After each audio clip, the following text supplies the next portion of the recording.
Good afternoon and welcome to Wildcat Solutions. I'm Kat Cripps. If you're watching this on replay, then if you post comments, then I will read them a bit later on and get back to you. Or you can send me a message. So, who am I? I'm Kat Cripps of Wildcat Solutions and the Business Success Society. And today it's my pleasure to launch to you our Business Success Society program, which is 90 Days Transform Your Business. And I'm going to tell you a bit more about all of that, take you through the 6 steps to transform your business and see how we go, see whether it's something that applies to you and applies to you in your business. If you haven't already downloaded the workbook, then I'm just going to pop it into the comments just so that you can see it. So let me just find it and pop it into the comments so that you can download it and work alongside me here, which will just help you and will also give you something to take away from the session, which is always useful. So if I just pop that in the comments here, there we go. There we go, it's in there. So there's the workbook in the comments for you to download. Okay, so this is, as I say, I'll chat for a while to give you some time to download that. If you want to print it, then don't print page 1 if you want to save your ink. This is what it looks like. So page 1 is more colourful, although that is actually, that's in black and white, but it still uses quite a lot of ink. So print page 2 onwards if you want to save your ink cartridges. So I can see we've got a couple of people joining us now, so that's good. So I'm just going to get comfortable again. Okay, and yeah, I've been providing clients with all this expertise for many years, usually as part of larger projects. But I wanted to develop a system where I could help you, smaller businesses as well as the larger ones, and find a way of delivering this information to you guys as well. Just make it much more accessible and affordable for you guys. So for that reason, it's probably a little bit more generic than it would be if I worked with you in your business on your own, or if you have a larger business. So rather than being tailored to one particular business, it's going to be a bit more generic, I guess. But the content's just as relevant. It's all businesses work in very similar manners. There's 6 modules. You may find that out of the 6, there's maybe one that you think doesn't apply to you right now, but most of it should be relevant to anyone in business today. And also, as you know, I'm continually learning, so I am always learning new stuff, so that will be brought into the program as well. In my time as a consultant, which is rather a long time now, I've seen all the themes that we'll be exploring in our taster session this afternoon. I don't know where this morning's gone. Still feels like about 10 o'clock for me, I don't know why. And the reality is that most things are relatively easily addressed in our businesses if we have the time and the knowledge and the expertise to do it. We do have to take the time out. It does take a little bit of time, but those of you who have sat in on some of my sessions before will know that I'm a great believer in taking that step back, taking that time out to look at your business and to develop things that will save you time and effort in the future and help your business to grow. So yeah, taking time, we talked about in the past about how if you could save 10 minutes a day, how that adds up over a year to about 5 days worth of time. And that might be 5 days worth of time that you could spend doing client work that's actually paid. So it's always worth taking that time out to develop things that will help you in your business. Many people who are watching today might have small businesses, solo businesses that they're quite happy with in terms of they don't want to grow an enormous organisation with corporate flagpoles, as I like to say. Um, you know, we don't all want to grow a massive, massive business, but what you might want is a business that sustains you, gives you the lifestyle that you want, but maybe it just isn't quite as hard. Maybe it gives you back a little bit more time. So all the, you know, the money we need, we have the money that we need to survive, pay the bills, etc. We are, you know, more than justified in having more than that, and having money to enjoy life. But you need to then have the time to enjoy the life that you've got the money for. So a lot of my concepts are sort of built around that kind of idea. And some people want even more money because they want to give back. They want to have more money because they want to give it to other people. Some people, you know, it might be charitable aims or foundations or whatever. So there's never any reason not to want to grow and develop your business. It just doesn't necessarily mean that you want to have a staff of 500, and I kind of get that, because I don't. And one of the things we look at is how you can expand your business in a way that doesn't involve you taking on staff. So that's potentially a way of doing that. Okay, so hopefully if you have managed to print off the workbook, or you have sight of it, if not, you can go back and fill it in later. It just has a couple of things on each page, so it would be good as well if you could think of one question that you would like to ask at the end or later on, and also decide on one action. That, because this taster session is informative, it's not just a sales pitch, it is actually stuff you can learn and use in your business. So decide on one action that you can take in the next 24 hours to further your business. So I have my tea here in my llama cup, so pull up your chair. Just going to switch that off because it's actually too warm now. I had the heater on there because it's horrible. It's supposed to be summer. Pull up your chair, let's get started. And here we go. So the techniques that we are going to talk about will help you to grow your business if you want to. Make the same money or more money from your business with less effort. And or just be more organized and enjoy your business more. So if you want to, then just type yes in the comments if that's any one or all three of those things are things that resonate with you, that you are interested in doing. You'll also, those of you that know me, know that I talk a lot about the E-Myth, by Michael Gerber, or Gerber, never know which. The full title is, I also have to read this, Why Small Businesses Don't Work and What to Do About It.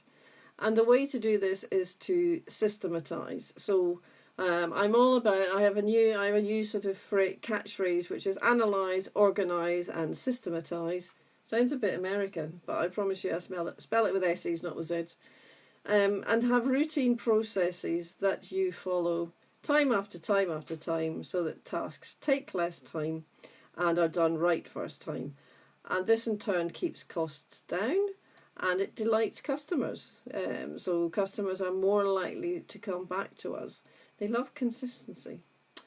So if we're ready, we've talked about page 2, and if you're ready, we'll get going. So there are 6 steps to this program. Step 1, or stage 1, refers to the important numbers in your business, and this is where the analyze bit of it comes into it. You may get a set of accounts from your accountant at the end, at year end, or more likely several months after year end. This tends to be how it happens, and that will show you how much money came in, how much money went out, and your profit. And there may be some adjustments to that depending on how your business operates. But essentially, money in, money out, how much money did you make? That's fine, that's all good stuff. But it's not particularly useful because it's several months out of date, and it's not numbers that you can actually do something about, because it's too it's not granular enough. It's too, it's too generic. So there are other key numbers really in your business that it's handy to have a more close grasp of, shall we say. There are three basic ways to grow a business. You can increase the number of customers that you interact with. So that might be, and that's what a lot of us spend a lot of our time doing, is trying to find new customers. We can increase the transaction value. So for each of those customers, we can increase the amount of money that they actually give us. And or we can increase the frequency that they purchase from us. So usually the last one of those is more useful if you start thinking about, say, a cafe. So if somebody comes in once a month, you want them to come in once a week. That kind of thing, increasing the frequency. And you might want, in the cafe example, you might want more people. You also want them maybe to spend more, which is where you get the upsell. So when you go to Cafe Nero or any of these other coffee chains are available, they'll always ask you, do you want, a cake or something with that? The classic upsell.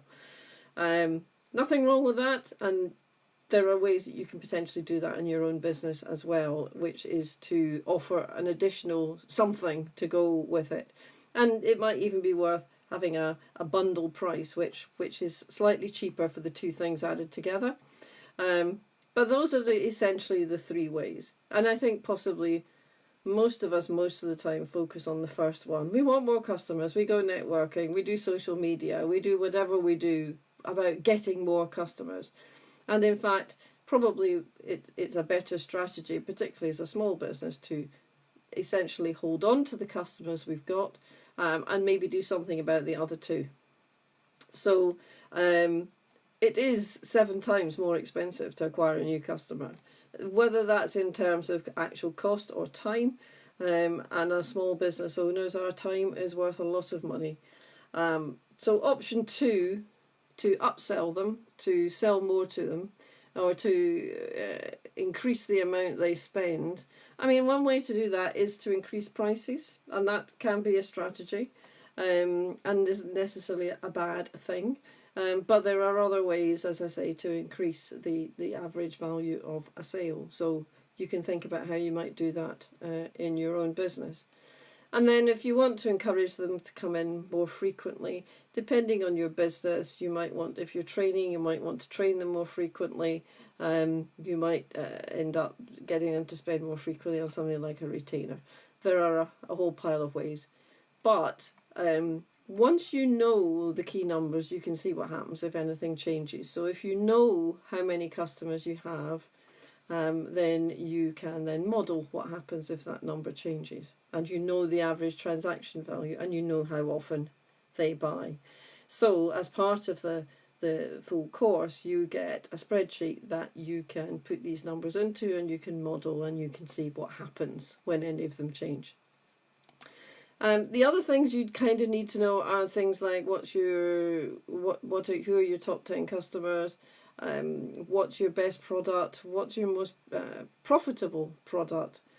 There's nothing wrong with loss leading. There's nothing wrong with selling a product that doesn't make you a lot of money, if that's strategic and you know what you're doing and you understand you're doing it. But quite often as small businesses, we don't have a handle on how much money you're actually making from individual products or services. So that's one of the things, is it's quite key to get to grips with. So that's key numbers. There are more of them. There's 7 and then 7 more. So that's 14. So I'm quite numerate. Those are key numbers in terms of analysing your business and then having strategies for what you can do with those numbers and how you can affect them. So that's stage 1 of the 6 stages. The second stage is understanding your customers. So some of you may have done some work either with me or elsewhere on looking at, depending what you want to call it. Some people call it the ideal customer avatar, nothing to do with blue people in the film. or the buyer persona, or I've seen it written also as the pen portrait. It is the description of your ideal customer. It is crucial that you understand who your ideal customer is, or you may have more than one. I do have more than one ideal customer persona, whatever you want to call it, avatar, because I have kind of two different sides to the business. I have the larger business, more sort of corporate side, project work, and then I have the small business side with people like you guys. So so I have two separate buyer personas or ideal customer avatars. What is the ideal customer avatar? Selling is an entirely different beast now, and you'll know that from your own behaviour when you're buying anything. We all spend a lot of time researching online before we go anywhere near talking to any business about what we want to buy. And so as business owners, we have to be mindful of this, that if that's how we behave, it's how our customers behave. And so we need to be targeting our customers quite explicitly so that we are speaking to them when they're looking. Now, I know that there's a lot of people have, and I struggled with this to begin with. If I get my ideal customer avatar down to this incredibly specific gender, age, location, industry, whatever it is, then I'm cutting off the rest of the world. And that's just not how it works. The more you focus on your ideal customer and the more you speak to your ideal customer, the more customers you will attract from other areas. So it's happened to me already. I was very focused on one ideal customer avatar, and I attracted people from other areas. So you have to lose the fear of that, basically. So, and develop those sharp, pointy messages, as people have said elsewhere, those arrows which go directly at those people. Because, and this is the metaphor that kind of got it for me, as they fly past, other people see them. And they think, oh, that's me. They self-identify as being that person that the message is aimed at. And that's essentially just what you want. So you need to know a lot about your ideal customer and where they hang out. Now, whether you're going out networking, you need to know where those people are going to be and try and get in front of them. Or if you want to find them on social media, you need to know, are they on Snapchat and Instagram, which are kind of closed books. I do a little bit on Instagram, but it's personal stuff and nice photos of landscapes and food and things. That's not where I think my ideal customer avatar hangs out. But potentially I need to be aware that fashions change. Or is it on Facebook or is it on LinkedIn? Where is your ideal customer hanging out? Because you need to know. So you need to look at your current customers and find out more about them. So look at your current customers, look at the ones that actually make you money, which is part of stage 1 in analysis, and find out all about them and what they are and where they are and where they hang out, because you want more like them. So essentially that's number 2, understanding your customers. And yes, you do want to know how old they are, because that dictates all sorts of things about them. You probably do want to know their gender, their location, and if you're business to business, things like the industry they work in, the job title they have. All of those things are absolutely what you need to know about your ideal customer avatar. So that's the second stage in the 6 stages. I'm just going through the workbook with you so that if I can see it and you can see it at the same time, it kind of works. Section 3 is all about defining your sales process, and this is something I spend a lot of time with my clients on, and it's amazing how people suddenly have light bulb moments when you start talking to them about their sales process, because most of us are a little bit haphazard about it. We kind of engage with people, and some of them get over the line and become customers, but we've got no real clear idea of how we got them there, and therefore how to repeat that process. So how do you sell to your customers? Do you sell online, or is it retail in some form where they come to you, or is it business to business, one-to-one in person? So you need to kind of understand, first of all, how it is that you sell to your customers. How long does it take you to acquire a new customer? That's what we call the sales cycle. So from the initial contact to finally getting them to sign that purchase order and you start the work, however it is that you measure that, and that's part of the analysis of the sale process. How long does that take? My record is 4 years. I keep quoting this. 4 years between the initial contact with somebody, the initial meeting, and it was 4 years later that I got them over the line and got them as a customer. And the final push came from a Facebook post. So at 8 o'clock at night. That's a little tip for you there. Think about how I hate this word, but it's very evocative. How do you onboard customers? When I do the CRM piece of this, we start talking about operations. What is the process? What do you need to know? How do you do credit checks? Do you get payment up front? Do you send out contracts? Do you have definite steps and stages which all have to be ticked off before you start working with a client? And if you don't, you probably should do. And having these repeatable processes in and of itself builds trust, builds your reputation, encourages repeat business, all of those kind of things. How do you keep customers coming back? All of that kind of operations side of it in terms of your sales process is part of your sales process. Everything you do, every single thing you do, from the way you speak to people at a networking meeting to potentially how you appear on social media, everything's part of your sales process, even if you're not actually selling at the time. Networking. I went to a presentation by the infamous Stephen Thomas. Jim knows him, of Networking for Dummies last week. Absolute gold. No, we don't sell at networking events. We all know that. But it is part of the sales process. So that's section 3. Section 3 is your sales process.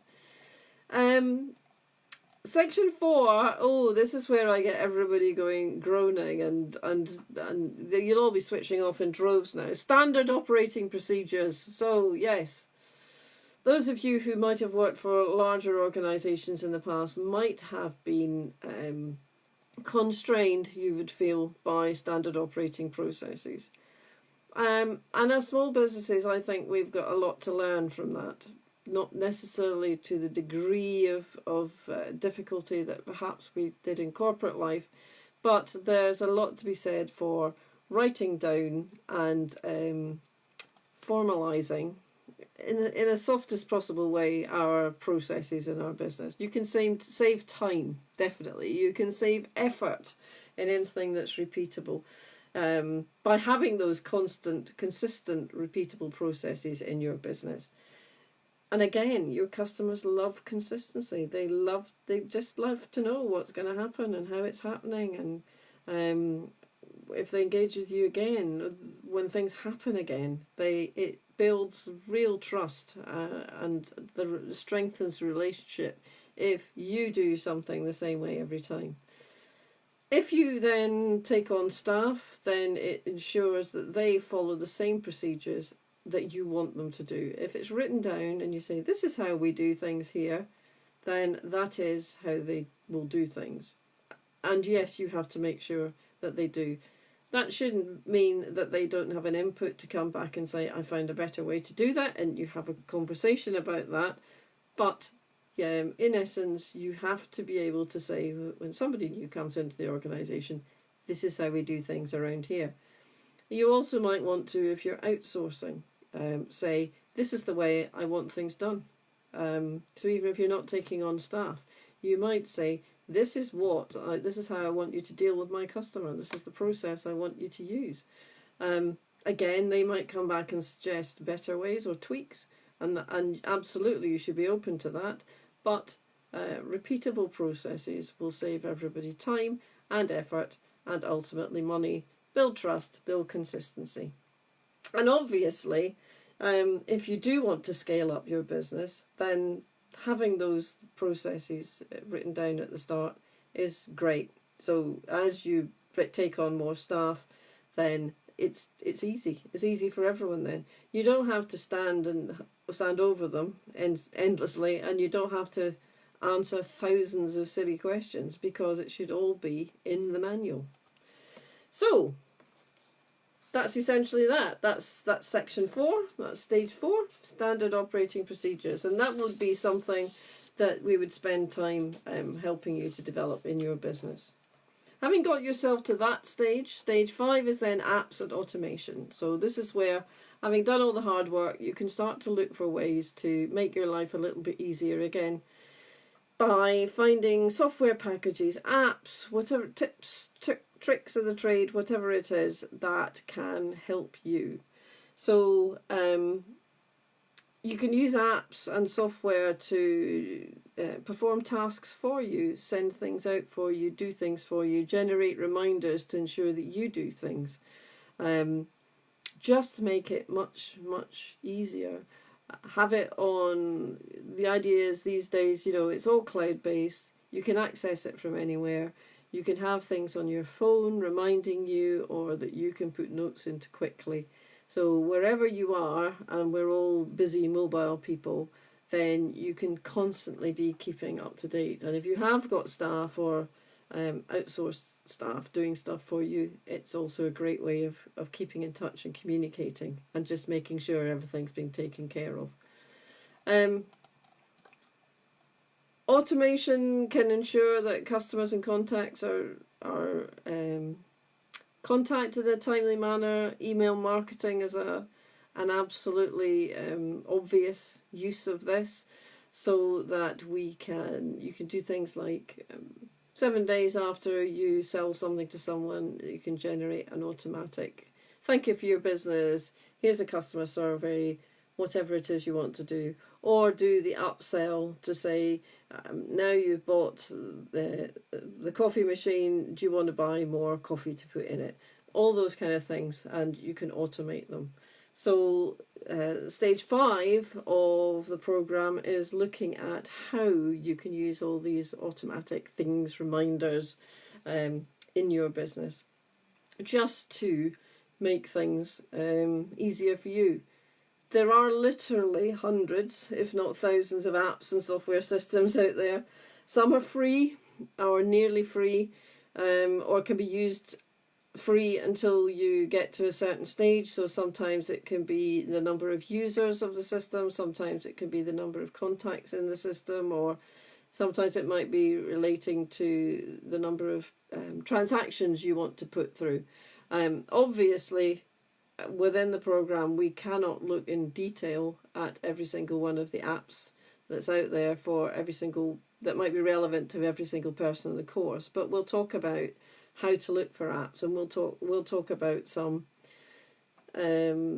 some likely candidates, and don't just dismiss things if they're not free, because the amount of time that's saved or the additional sales that they bring in might well be worth the investment. But do just sort of take care of the fact that an extra £10 a month doesn't sound a lot, but by the time you've got 3 or 4 apps at £10 a month over a year, that adds up to quite a lot of cash. So we can talk about all of that. But think about apps and programs and software you could be using in your business to help you.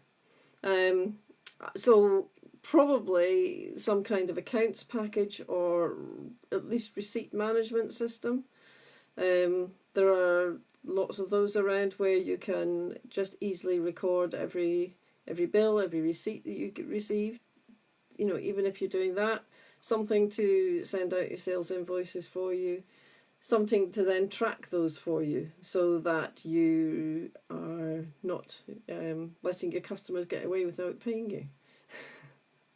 Easily done, far more easily done than it should be. project management of some kind, being able to just track the stages of a project and know where it is, what's happening with it. Time tracker, so that if you're working on different projects at the same time, you can track exactly how much time you're spending on each of them, which can be incredibly illuminating if you haven't actually done it. And customer relationship management, CRM, which we'll come on to in a second. And something to capture data, so forms of different sorts, and email marketing. So those are certainly the key things that need to be looked at. The key things that in your business you should probably be thinking, maybe not all of them, maybe not all at the start, but certainly the key things that you need to be thinking about in your business. And then section 6 is customer relationship management.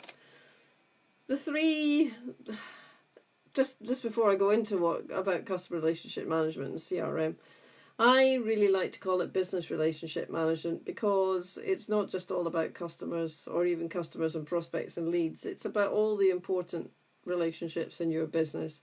That might be suppliers, it might be referral partners, networking people, anybody that's actually important to your business. So think about all of those people and the relationships you have with all those people, not just customers. And if you're a third sector organisation, then it encompasses donors and fundraisers and volunteers and everybody that's important in your business. I've talked about in the past, the 3 pillars of CRM: sales, marketing and operations.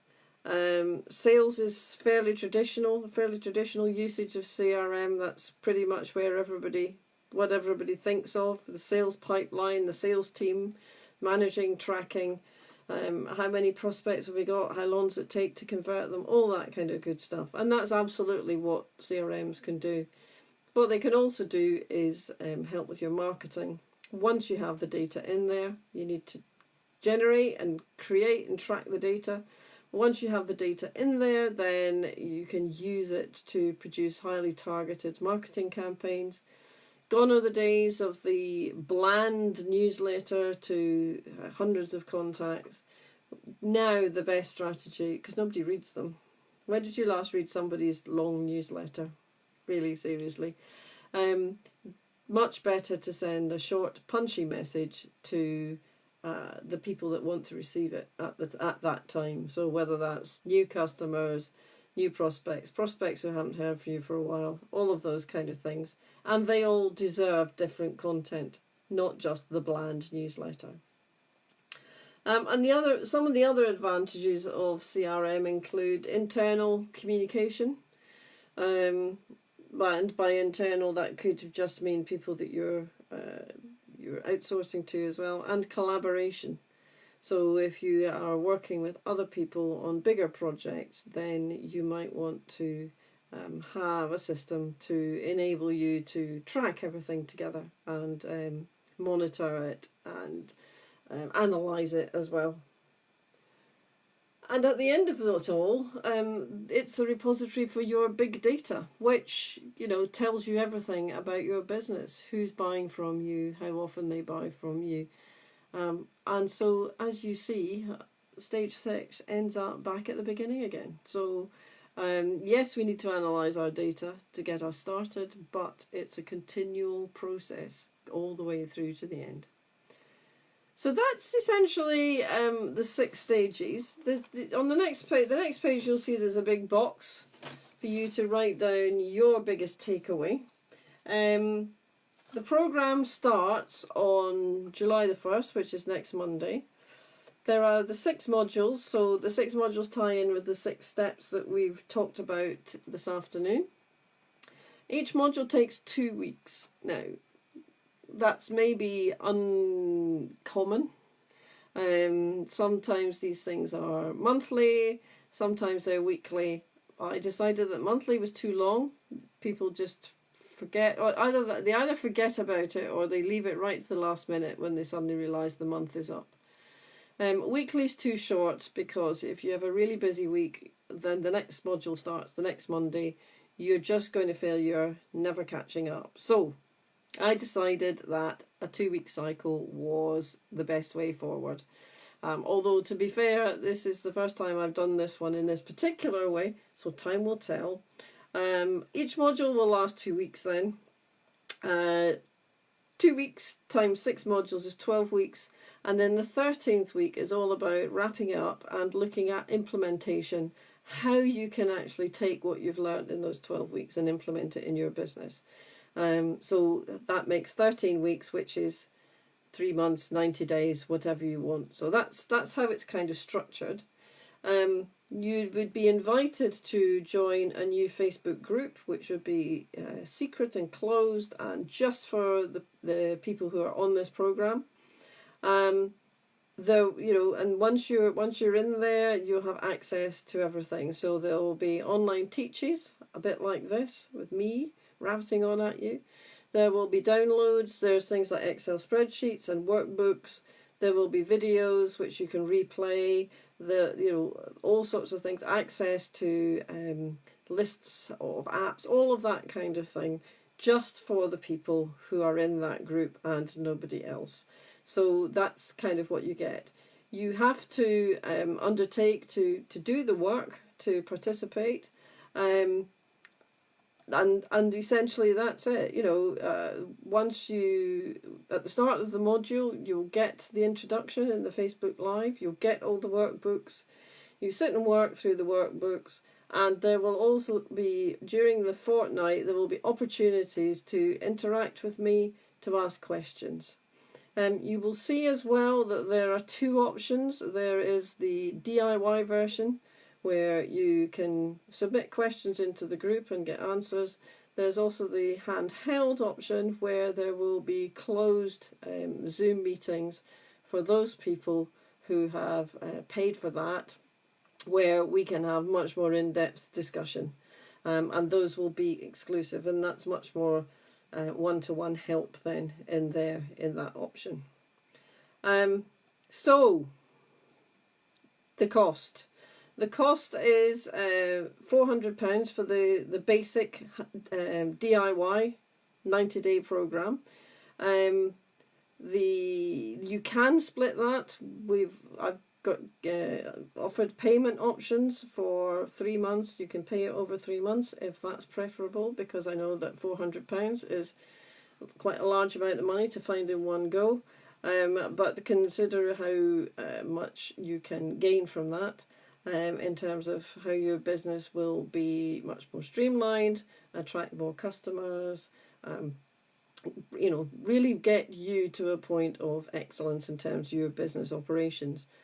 If you want the handheld option, which is much more one-to-one with me, then that's £1,200 over the full period, £1,200 up front, or £450 a month.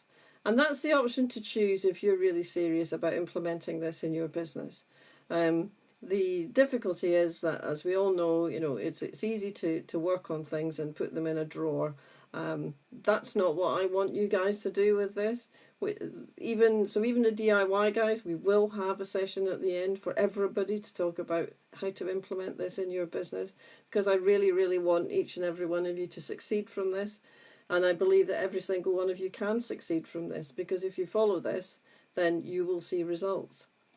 So that's essentially it. I will put you'll see the sign-up link is in the PDF that you've downloaded right at the end. I'll also put the link in the event on the page as well for anybody who wants to sign up. It's not really particularly helpful if you haven't been through the video, but there you go. I'll put it on there. So thank you very much to those of you who have joined me today, and those of you who have perhaps watched on replay. It would be fantastic to have you in the program. As I say, it will start on next Monday, July the 1st. Once you've signed up, you will get full joining instructions, how to join the group, and how to participate. So thank you very much indeed. I hope you have a really good day, and look forward to seeing you on the program very soon.